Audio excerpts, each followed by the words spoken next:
যেমন লা, লাম জবর লা, লাম জবর লা এর অর্থ কিন্তু জন্য। লা এর অর্থ কি? জন্য। জন্য বা অবশ্যই।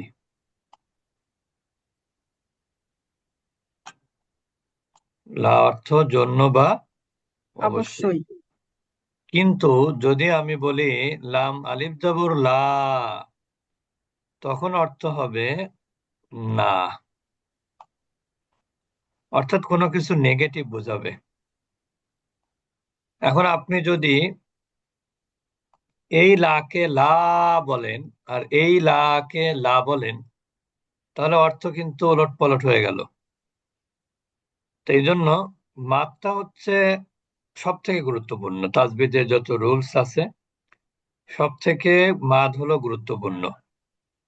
একইভাবে দেখেন মা, মিম জবর মা, এই মায়ের কোন স্পেসিফিক মায়ের কোনো অর্থ নাই। এই মায়ের, এই মায়ের স্পেসিফিক কোনো অর্থ নাই। কিন্তু যদি আমি মিমের পরে মাত করি, মিম আলিফ জবর মা, তখন কিন্তু এই মায়ের অর্থ আছে। এই মায়ের অর্থ কখনো কখনো হয় না, কখনো কখনো হয় যা, কখনো কখনো হয় কি। তাহলে এই মায়ের কোনো অর্থ নাই, কিন্তু এই মায়ের তিন ধরনের অর্থ আছে।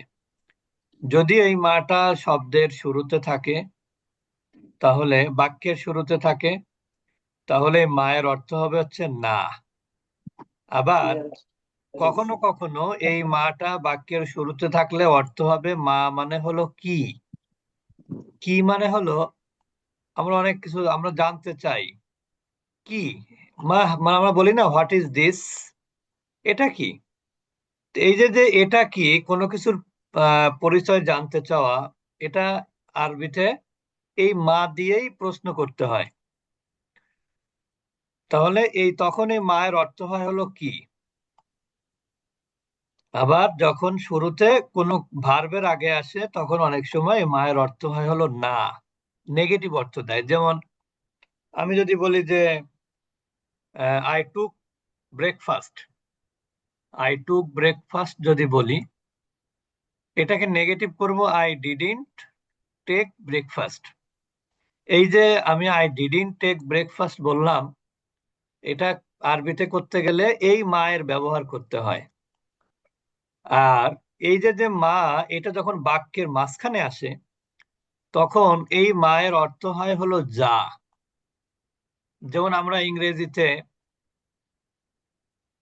হুইস, যেটাকে আমরা বলি which pen do you want, তুমি কোন কলমটি চাও, এটা তো বাক্যের শুরুতে হুইস, এটা প্রশ্নবোধক।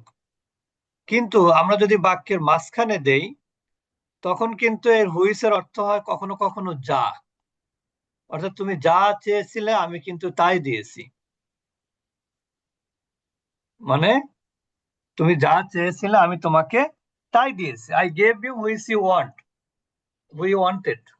এই যে যে বিষয়গুলো আমরা বলি, তার মানে অবশ্যই বুঝতে হবে যে মাদের গুরুত্ব বেশি। অর্থাৎ মাদ যদি না হয় তাহলে যেমন অর্থের পরিবর্তন ঘটে, ঠিক একইভাবে মাদ যদি হয়ে যায়, তখন আবার অর্থ কি হয়ে যায়, চেঞ্জ হয়ে যায়। সুতরাং আমরা গত ক্লাসেও মাদের নিয়ে আলোচনা করেছিলাম, আরেকবার আজকে রিপিট করব। রিপিট করে আমরা ইনশাল্লাহ আহ সামনের দিকে এগিয়ে যাব। তা প্রথমত আমাদেরকে জানতে হবে যে মাদ কি। মাদ হচ্ছে প্রলম্বিত করা, কোনো কিছুকে দীর্ঘ করা, লম্বা করা। যেমন আমরা যদি আমাদের জাতীয় সঙ্গীতের কথা বলি, তাহলে কিন্তু আমরা জাতীয় সঙ্গীতকে এভাবে গাই না যে আমার সোনার বাংলা আমি তোমায় ভালোবাসি, এভাবে কিন্তু কেউ জাতীয় সঙ্গীত গায় না। জাতীয় সঙ্গীত কিভাবে গায়? আমার সোনার বাংলা মানে কি, এখানে লম্বা করতে হয়, আমার সোনার বাংলা, বাংলারও লম্বা করা হয়। এটাও কিন্তু কি, এখানে আপনার এটা হলো মাদ হয়ে গেল, এটা কি হলো এখানে মাদ হয়ে গেল। তা এই জন্য মাদ হচ্ছে লম্বা করা বা প্রলম্বিত করা। মাদ হলো লম্বা করা বা প্রলম্বিত করা। এই মাদ কখন হবে? এর প্রথম উত্তর হলো যখন মাদের অক্ষর থাকবে। কখন হবে? যখন মাদের অক্ষর থাকবে। দ্বিতীয় প্রশ্ন হয় যে মাদের অক্ষর হলেই কি মাদ হবে? এর উত্তর হলো না, মাদের অক্ষর থাকলেই মাদ হবে না। মাদ হওয়ার জন্য কি রয়েছে? কন্ডিশন রয়েছে। কন্ডিশন কি? যে মাদের অক্ষরের সাথে রিলেটেড হরকত থাকতে হবে। মাদের অক্ষরের সাথে রিলেটেড হরকত থাকতে হবে। তাহলে আমাদের প্রথম জানতে হবে হলো মাদের অক্ষর কি কি। তা আমরা বলবো মাদের অক্ষর হচ্ছে আলিফ, মাদের অক্ষর হলো ওয়াও, মাদের অক্ষর ইয়া। আলিফ, ওয়াও, ইয়া, এই তিনটাই হলো কি মাদের অক্ষর। এই আলিফ ও ইয়া এই তিনটাকে আবার বলা হয় দুর্বল অক্ষর। এই তিনটাকে কিসের অক্ষর বলা হয়? দুর্বল অক্ষর বলা হয়। বুঝতে পেরেছেন? কারণ কি, এই তিনটা অক্ষর উচ্চারণের সময় একজন দুর্বল রোগী বা দুর্বল লোক যে সাউন্ড করে, এই অক্ষরগুলো উচ্চারণের সময় একই ধরনের সাউন্ড হয়। যেমন আমরা যদি বলি হামজা জবর কি হয় আ, এটা একটা অসুস্থ রোগীর সাউন্ড কিন্তু আ। হামজার পেজ যদি আমরা পেজ দেই তাহলে কি হয় উ, এটাও একটা অসুস্থ রোগীর সাউন্ড। আমরা যদি বলি হামজার নিচে জের তাহলে কি হয় হামজা জের ই, এটাও আরেকজন অসুস্থ রোগীর সাউন্ড। তো যাই হোক, এই তিনটা অক্ষরই কিন্তু দুর্বল অক্ষর। এই তিনটা অক্ষর তাহলে মাদের অক্ষর। দ্বিতীয় প্রশ্নের উত্তর, এই অক্ষরগুলো কখন মাদ হবে? উত্তর হলো আলিফের ডাইনে যখন জবর থাকবে। দেখতে পাচ্ছেন, আলিফের ডাইনে যখন জবর থাকবে তখন সেটা আলিফ মাদ হবে। অর্থাৎ আলিফকে কেন্দ্র করে যে মাদ হবে সেইটা আলিফ মাদ হবে। তো এখানে আলিফকে কেন্দ্র করে কিভাবে মাদ হয়? আলিফের ডাইনে জবর থাকলে তখন সেটা আলিফ মাদ হয়। এখন আমরা যদি বলি ওয়াও মাদ, তাহলে ওয়াও কখন মাদ হয়? ওয়াওকে কেন্দ্র করে যখন মাদ হয় তখন সেটা অমাদ হয়। কখন হয় সেটা? যখন ওয়াও সাকিন তার পূর্বের অক্ষরে বা ডাইনের অক্ষরে পেশ থাকে তখন সেটা ওয়াও মাদ হয়। তার মানে আপনি যখনই কোরআনের মধ্যে কোথাও দেখবেন একটা আলিফ আছে, আলিফ কাকে বলে? যার উপরে কোনো হরকত নাই, স্ট্যান্ডিং লেটার, কিন্তু তার উপরে কোনো হরকত নাই, তার নিচে কোনো হরকত নাই, সেটাই আলিফ। যখনই আলিফের উপর হরকত চলে আসবে তখন সেটা হামজা হয়ে যাবে। তাহলে আলিফ যখন দেখবেন তখন মাথার মধ্যে নিয়ে আসতে হবে এটা মনে হয় আলিফ মাদি হবে। এটাকে আরেকটু কনফার্ম হওয়ার জন্য তার ডাইনের অক্ষরে খেয়াল করতে হবে, তার ডাইনের অক্ষরে কি আছে? তার ডাইনের অক্ষরে জবর আছে, তার মানে এটা আলিফ মাদ। এরপর যখন দেখবেন ওয়াও সাকিন আছে শব্দের কোথাও, তখন আপনাকে মাথায় আনতে হবে এটা ওয়াও মাদ হওয়ার সম্ভাবনা আছে। এটা কনফার্ম হওয়ার জন্য কি করতে হবে? ওয়াও সাকিনের পূর্বের অক্ষরে পেশ আছে কিনা সেটা দেখতে হবে। যদি ওয়াও সাকিনের পূর্বের অক্ষরে পেশ হয় তাহলে সেটা হবে ওয়াও মাদ। এরপর যখন আপনি দেখবেন ইয়া সাকিন আলা অক্ষর শব্দ, কোন শব্দের মধ্যে ইয়া অক্ষরে সাকিন আছে, তখন আপনাকে মাথায় আনতে হবে যেহেতু আপনি তো অন্য কিছু এখনো শেখেননি, তাহলে আপনাকে কি আনতে হবে মাথায়? যে এর পূর্বের এটা মনে হয় ইয়া মাদ হবে। এটা কনফার্ম হবেন কিভাবে? আপনি দেখবেন তার পূর্বের অক্ষরে জের আছে কিনা। তার মানে হলো আমরা এটাও বলতে পারি আলিফ চাই জবর, ওয়াও সাকিন চাই পেশ, ইয়া সাকিন চাই জের। প্রত্যেকের নিজস্ব একটা চাহিদা আছে, অক্ষরেরও কি আছে, চাহিদা আছে। আলিফ চাই যে তার ডাইনের জন্য জবর থাকে, ওয়াও সাকিন চায় তার ডাইনের জন্য পেশ থাকে, তাহলে উচ্চারণটা কি হয়, তার জন্য সহজ হয়।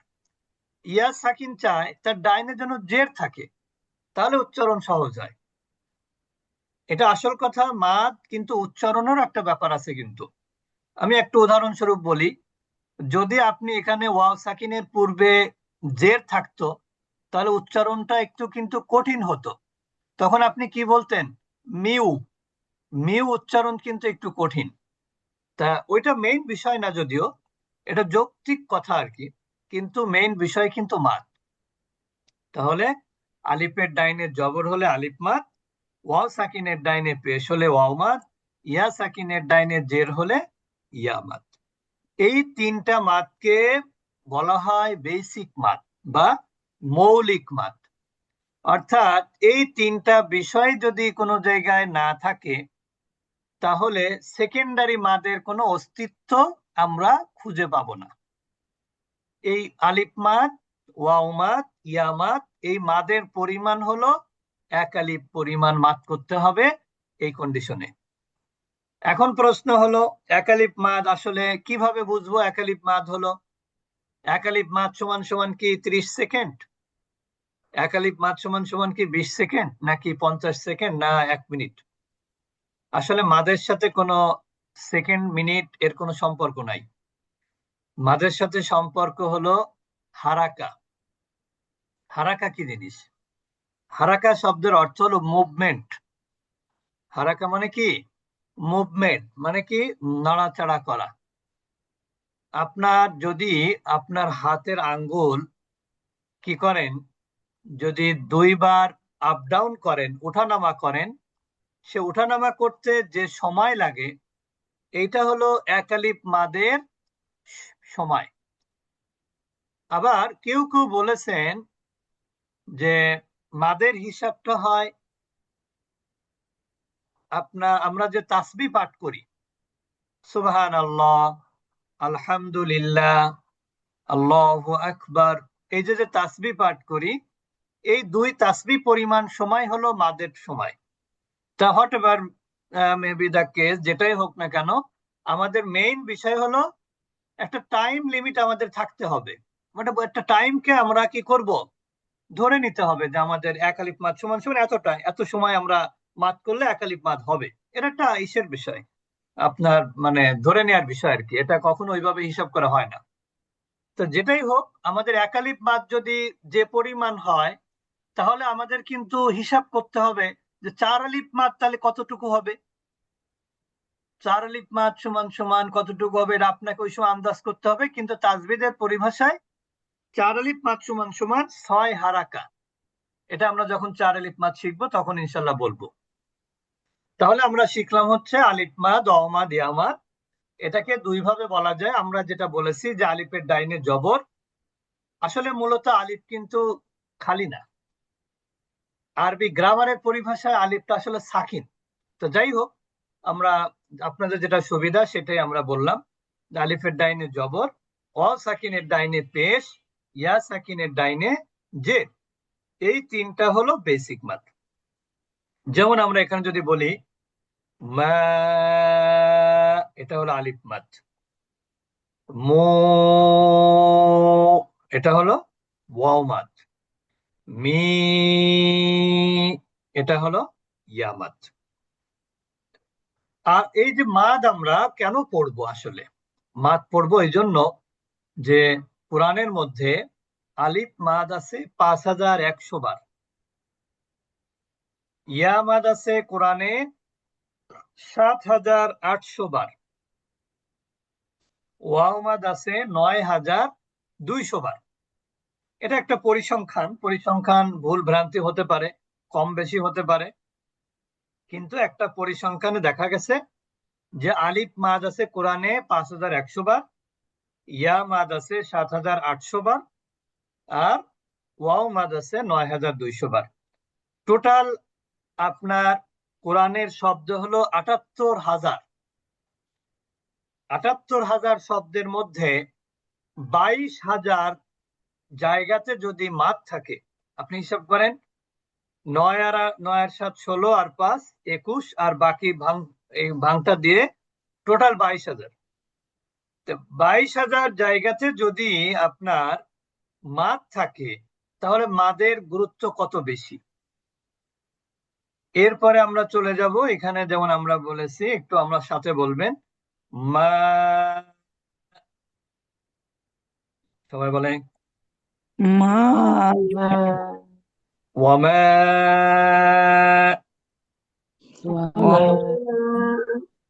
ফামা, আমা, কামা। তামা, এখানে দেখেন আমরা যে মা মাত করলাম, এই মায়ের অর্থ কিন্তু দেখেন না, মায়ের অর্থ হলো কি, মায়ের অর্থ হলো যা। কিন্তু আপনি যদি শুধু মিম জবর মা পড়তেন, মাদ না করে পড়তেন, তাহলে কিন্তু এই অর্থগুলো হতো না। এই জন্য মাদ না হলে অর্থ পরিবর্তন হয়ে যায়। যেমন দেখেন, লা, লা, ওয়ালা, ওয়ালা, ফালা, ফালা, আলা। আলা, এটা হচ্ছে দেখেন এখানে লাম আলিফ জবর লা, এর অর্থ হলো না বা নয় বা নাই। কিন্তু শুধু যদি লাম জবর লা হতো, মাদ হতো না, সেই ক্ষেত্রে অর্থ হতো জন্য বা অবশ্যই, অবশ্যই। অবশ্যই এরকম অর্থ হতো, তাকে বোঝাতো। এরপর আমরা এখানে দু একটা অক্ষরও প্র্যাকটিস হবে, সাথে সাথে মাদেরও প্র্যাকটিস হবে। কলা, কলা, তাবা, তাবা, কানা, কানা, ওমা। কমা, আচ্ছা, এরপরে দেখেন, কলা ইয়াকুলু। কলা, ইয়াকুলু, এখানে কিন্তু কলা না, কলা, কলা, কলা ইয়াকুলু, কলা, ইয়াকুলু, ইয়াকুলু। ইয়াকুলু, আমরা দেখতে পাই এখানে কলার মধ্যে আছে আলিফ মাদ, আমরা কিন্তু কালার করে দিয়েছি মাদগুলো। ইয়াকুলু এটার মধ্যে মধ্যে আছে ওয়াও মাদ, কারণ কি ওয়াও সাকিন, তার ডাইনে পেশ আছে। তাবা ইয়াতুবু, তাবা, ইয়াতুবু,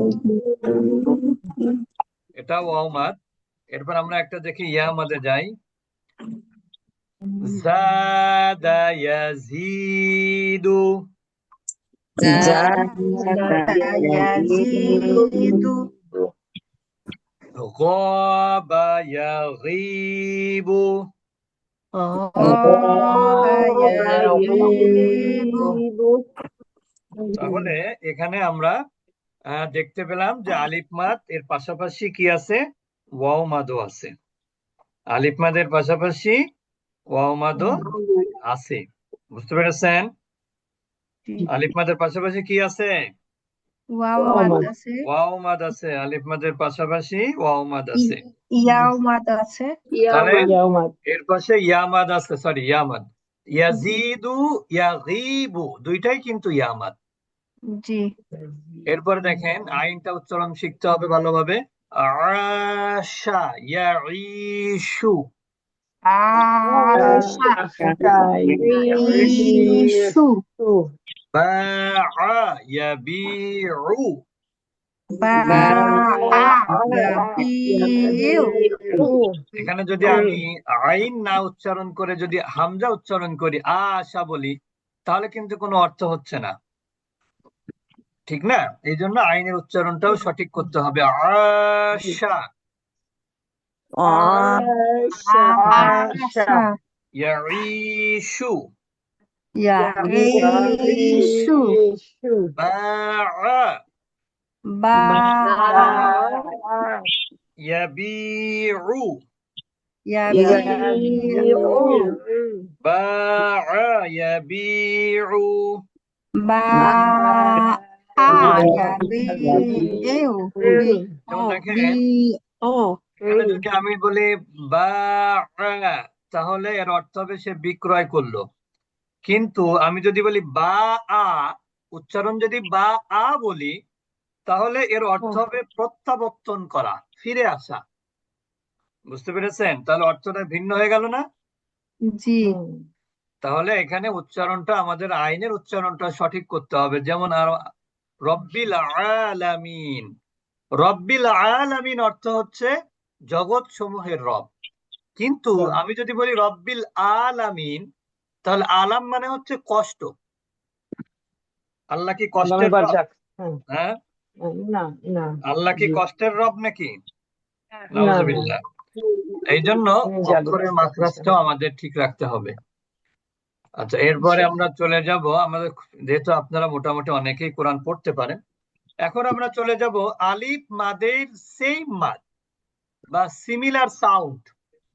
যেমন আমরা যদি বলি যে হা, আলিফ জাবর কি হয়? হা। কিন্তু আবার আমরা যদি বলি হা খাড়া জবর হা। হা এখন আমি যদি আপনাদেরকে না দেখিয়ে উচ্চারণ করলাম, হা বললাম, এখন আপনার কি বোঝার ক্যাপাসিটি আছে যে আমি কি হা আলিফ জবর হা বললাম নাকি হা খাড়া জবর হা বললাম? না এটা কিন্তু বোঝার বোঝার কোনো সুযোগ নাই, ক্যাপাসিটি না ক্যাপাসিটি নাই। সুতরাং এই আলিফ মাদের সংক্ষিপ্ত রূপ, এটা হচ্ছে খাড়া জবর, বা যেটাকে আমরা বলি আলিফ সগীরা। আলিফ সগীরা, সগীরা শব্দের অর্থ হচ্ছে ছোট। সগীর মানে কি? আমরা বলি না সগীরা গুনাহ কবিরা গুনাহ, সগীরা সুখীর মানে মানে ছোট সগীর মানে কি? ছোট ছোট। আর আলিফ মানে আলিফ, তার মানে খাড়া জবরকে বলা হয় ছোট আলিফ। বুঝতে পেরেছেন? জি কারণ খাড়া জবরের সাইনটা কিন্তু আলিফের মতোই, কিন্তু জি আলিফটা হচ্ছে, ফুল আলিফ হচ্ছে একটু বড়, আর এইটা হলো কি শর্ট আলিফ। বুঝতে পেরেছেন? মানে হচ্ছে সগীরা, ছোট আলিফ। জি বুঝতে পেরেছেন এবার? জি অর্থাৎ অ্যারাবিক লেটার হচ্ছে ইংরেজি, ইংলিশ লেটারের মধ্যে আছে আপনার শর্ট, মানে ওটা ক্যাপিটাল লেটার, স্মল লেটার। আর আরবিতে হলো ফুল ফর্ম, শর্ট ফর্ম। এখানে কোনো ক্যাপিটাল স্মল নাই, এখানে সবই সমান। শুধু এই খাড়া জবরটা, এইটা হলো আলিফের সংক্ষিপ্ত রূপ। এটা আলিফের কি রূপ? সংক্ষিপ্ত রূপ। সংক্ষিপ্ত রূপ যেমন দেখেন, আপনি সংক্ষিপ্ত কিভাবে হয় একটা উদাহরণ দেই। আপনি যদি হা আলিফ জবর হা লেখেন, তাহলে আপনাকে কলম কত সময় ঘোরাতে হয়? আর হাটাকে আলিফে রূপান্তর আলিফের দিকে নিয়ে যেতে হয়, আবার এখানে জবর দিতে হয়। কয়টা? তিনটা। সবকিছু মিলে তিনটা। কিন্তু আপনি যদি হা খাড়া জবর হা বলেন, তাহলে কয়টা হলো? একটা দুইটা। দুইটা, মানে একটা হচ্ছে, একটা হচ্ছে খাড়া জবর আর একটা একটা হচ্ছে হানা অক্ষর। জি জি তাহলে এটা দুইটা সংক্ষিপ্ত হয়ে গেল, জি ঠিক না? জি তো এই জন্য এটাকে বলে আলিফ সগীরা, আলিফ মাদের মানে সেম সাউন্ড। হ্যাঁ, এই জন্য এটাকে আলিফ সগীরা বলা হয়। তো আমরা এখানে চলে যাব, যদি আমরা বলি আমানা। আমানা এখন দেখেন, এই আমানাটাকে আমরা যদি হামজা দিয়ে আলিফ মাদ করি, তা করা যায়। যেমন কথার কথা, হামজা যাব, হামজা আলিফ জবর কি হয়? আমজাল জবর কিন্তু লেখার ক্ষেত্রে এই নিয়মটা প্রযোজ্য না। লেখার ক্ষেত্রে প্রযোজ্য হলো, এখানে আমি হামজা দিলাম আর এখানে একটা আলিফ দিলাম, তাহলে এটা হলো কি হয়ে গেল? আলিফ মাদ হলো। বুঝতে পেরেছেন? এইটাকে আমরা সংক্ষেপে করেছি কিভাবে? আলিফ সগীরা দিয়ে। তার মানে কি, এখানে খাড়া জবর দিয়ে দিলাম, হামজাটাকে আমরা মাইনাস করে দিলাম। তাহলে আমানা আমানা ইলা। ইলা আচ্ছা, আলা। আহলা এখন যারা নতুন, তাদের একটা কনফিউশন তৈরি হতে পারে। এখানে ইয়ার উপরে কোনো হরকত নাই, এখানে ইয়ার উপরে কোনো হরকত নাই। অনেকে করে কি, ইয়ার উপরে হরকত না থাকলে তার পূর্বে জবর বা খাড়া জবর থাকলে ইয়ার উপরে জবর দিয়েই পড়ে, আলা ইয়া, ইলা ইয়া। কিন্তু আসলে নিয়ম কি? No sign, no sound.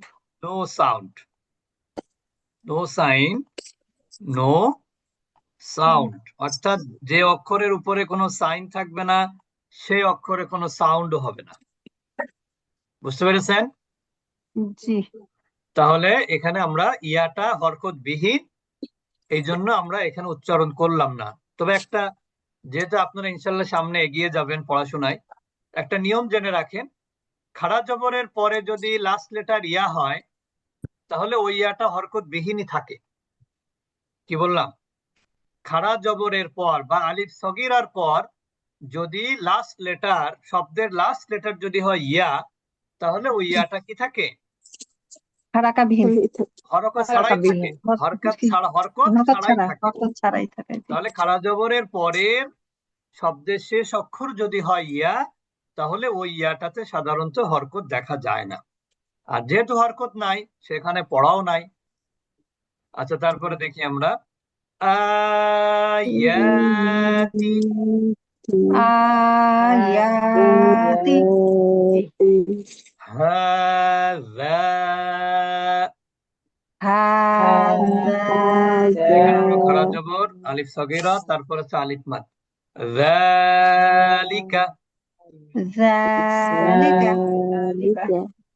আচ্ছা, এরপরে আমরা চলে যাব পরবর্তী স্লাইডে। এরপরে আমরা চলে আসছি খাড়া জেরে। খাড়া জেরকে বলা হয় ইয়া সগীরা। খাড়া জেরকে বলা হয় কি? ইয়া সগীরা। এটার কারণ হলো, এখানে দেখেন লেখা আছে আলিফের নিচেই খাড়া জের। আমি এটাকে কিভাবে লিখতে পারি? হামজা ইয়া জের ই, এভাবে লিখতে পারি। আমি এখানে লামের যে খাড়া জবর আছে এটাকে আমি লাম আলিফ জবর দিয়েও লিখতে পারি। বুঝতে পেরেছেন? তাহলে খাড়া জেরটাকে আমরা ইয়ামাদের সংক্ষিপ্ত রূপ বলতে পারি। আমি পিডিএফ কোরআনে আমি দেখেছি যে খাড়া জেরটাকে ইয়া দিয়ে ইয়া দিয়ে লেখা, খাড়া জেরটাকে ইয়া দিয়ে লেখা কিন্তু আমি দেখেছি যে ইলাফি বানান লেখা হয়েছে ইয়া মাদ দিয়ে, শুরুতে ইয়া মাদ। সুতরাং এটার সংক্ষিপ্ত কিন্তু এই খাড়া জের। ইয়া মাদের সংক্ষিপ্ত কি? খাড়া জের। ওই জন্য এটাকে বলা ইয়া সগীরা, মানে ইয়ার ছোট। বুঝতে পেরেছেন? এখন একটা জিনিস আমাদেরকে জানলে ভালো, না জানলে কোনো ক্ষতি নাই। সেটা হলো অ্যারাবিক লেটারে 28টি লেটার কিন্তু আমরা উচ্চারণ করি। একটা লেটার আমরা কি করি না? উচ্চারণ আমরা করি না। উচ্চারণ করি না। সেই লেটারটা হচ্ছে আলিফ, আমরা সবাই জানি। জি। কিন্তু এই 28টি লেটারের উপরেই কিন্তু খাড়া জবর আসতে পারে। কিন্তু খাড়া জেরটা মাত্র 3টা অক্ষরের নিচে আসে। একটা হচ্ছে জি। হামজা, একটা হলো হা, আর একটা হলো ইয়া। এই 3টার বাহিরে আপনি কোথাও আপনি খাড়া জের পাবেন না কোরআনে। তাহলে খাড়া জের আসে কোন কোন অক্ষরে? হামজা, ইয়া, হা, হামজা, ইয়া, ইয়া। হা। হামজা, হা, ইয়া। ইয়া। এই 3টা অক্ষরে ছাড়া খাড়া জেরের কোনো ব্যবহার নাই। 3টা অক্ষর ছাড়া খাড়া জেরের ব্যবহার নাই। নাই। তাহলে আমরা পড়বো ইলাফি, ইলাফি, বিহি, বিহি, ইয়াস্তাহয়ি। ইয়াস্তাহি। তাহলে এখানে আমরা দেখলাম খাড়া জের। খাড়া জেরটা কিসের সেম সাউন্ড? ইয়ামাদের। এখন আমরা চলে যাব উল্টা পেশ, যেটাকে আমরা বলি ওয়াও সগীরা। ওয়াও সগীরা, আরেকবার বলেন একটু সাইক। আসসালামু আলাইকুম স্যার, খাড়া জেরটা একটু বলেন, আমি লিখে রাখি তাহলে একটু ভালো হবে। খাড়া জেরটা খাড়া আছে। জের হচ্ছে আপনার 3টা অক্ষরের নিচে আসে। একটা হলো হামজা, একটা হলো হা, আর একটা হলো ইয়া। এই 3টা অক্ষরের নিচে খাড়া জের আসে, এছাড়া খাড়া জের আসে না। আর উল্টা পেশ হলো ওই 3টাই কিন্তু এক ইয়ার জায়গাতে রিপ্লেস হবে ওয়াও। ইয়ার জায়গায় কি রিপ্লেস হবে? ওয়াও। অর্থাৎ হামজার উপরে উল্টা পেশ আসে, হার উপরে উল্টা পেশ আসে। এই দুইটা কিন্তু কমন, এই দুইটা কমন। খাড়া জেরের সাথে মিল আছে কিন্তু এই দুইটা। জি হামজার জি নিচে খাড়াজের হয়, তারপরে কি হায়ের নিচে খাড়াজের হয়, আর হয়। এইখানে শুধু ইয়া ছিল, ইয়ার জায়গায় রিপ্লেস হবে ওয়াও। এই উল্টা আচ্ছা পেশো এই তিনটা অক্ষর ছাড়া কিন্তু হবে না। কোন আচ্ছা তিনটা অক্ষর? হামজা, হা, ওয়াও। ওয়াও হামজা, হা হা, ওয়াও ওয়াও। ওয়াও ও বুঝেছেন সবাই? আচ্ছা জি ইয়া হামজা, বাদে হা, ওয়াওটা ওয়াও। আছে, হ্যাঁ হ্যাঁ হ্যাঁ, আচ্ছা, ইয়া এবার হয় না, আমরা একটু ওয়াওটা পড়বো। হয়, হ্যাঁ দাউদা, দাউদা উ না, উ বললে তো হামজা হয়ে গেল। দাউদা, দাউদা দুই ঠোঁট থেকে উচ্চারিত ওয়াও। দাউদা, দাউদা লাহু লাহু মাউদাতু। মাউদাতু এটা মাওটা কি মাদ বলেন তো? ওয়াও মাদ আপু মাশাআল্লাহ, ওয়াও মাদ। ওয়াও মাদ নাকি? ওয়াও সাকিনের পূর্বে কি পেশ আছে? ওয়াও না আপু সাকিনের মাও না, এটা পূর্বে না, হারফে লিন, এটা না, এটা এটা লিন জিনের হারফে হরফ। লিন, লিনের হরফ, লিন আচ্ছা, লিন। লিন তো অনেকে পড়েনি, তাহলে লিনটা বলা যাবে না, বলতে হবে ওয়াও মাদ না এটা। হ্যাঁ ক্লিয়ার? না না, জি জি কারণ আমরা হ্যাঁ, তো জি এখনো জি লিন হ্যাঁ, পড়ি নাই এই ক্লাসে। জি জি সুতরাং আচ্ছা লিনের কথা বলা যাবে না। লিনের কথা বললে যারা নতুন তারা মনে করবে আমি তো পিছনে আছি মনে হচ্ছে অনেক, আমি কিছুই পারি না। হ্যাঁ হ্যাঁ হ্যাঁ, তাহলে ঠিক এখানে না? মাদের হরফ বলবো না? এটা মাদের হরফও না, না কারণ হচ্ছে মাদের না হরফ না হলে হলে ওয়াও সাকিনের পূর্বে পেশ থাকতো, তখন পেশ এটা মাদের থাকতো, হরফ হিসাবে কাউন্ট হতো। জি জি বুঝতে পেরেছেন? জি আচ্ছা, তা আমরা মোটামুটি বেসিক মাদ যেগুলো সেগুলো আমরা শেষ করলাম। আগামী ক্লাস হচ্ছে সোমবার। আমাদের এই ক্লাসটি হয় প্রতি শনি এবং সোমবার ভোর 5:15টায়। আমাদের প্রতি শনি এবং সোমবার ভোর 5:15টায় এই তাজবিদের ক্লাসটা অনুষ্ঠিত হয়। আমরা এখন চলে যাব নাজেরা ক্লাস, অর্থাৎ তাজবিদ পড়ে আমরা কতটুকু তার অ্যাপ্লাই করতে